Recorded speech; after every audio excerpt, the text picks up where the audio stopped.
আসসালামু আলাইকুম ভিউয়ার্স, আশা করি আপনারা সবাই ভালো আছেন। ভিউয়ার্স, আপনাদেরকে আজকে দেখাবো টাঙ্গাইল ঐতিহ্যবাহী শাড়ি কাপড়ের হাট। ও দেখুন, শীতের কাপড় চোপড়, অনেক কাপড় চোপড় পাওয়া যাবে এই জায়গায়। পাইকারি রেটে এবং খুচরাও নিতে পারবেন। পাইকারি সেল, হোলসেল হয় এই জায়গায়। দেখুন কী অবস্থা, শীতের কাপড় চোপড়ের অবস্থা খারাপ, কারণ বেচা বিক্রি নেই। এটা হচ্ছে মিষ্টির ঘর। এই জায়গায় দেখলাম রসমালাই মিষ্টি কত করে, সেটা দেখলাম।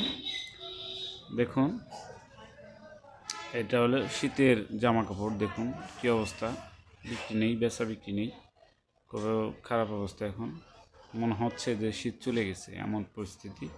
দেখুন, পাশে হচ্ছে শীতের জামা কাপড় বিক্রি হয়, এই পাশে সবগুলা। দেখুন, আমি হাটে ঢুকতেছি, ঢোকার সময় ভিডিওটা দিলাম আপনাদেরকে।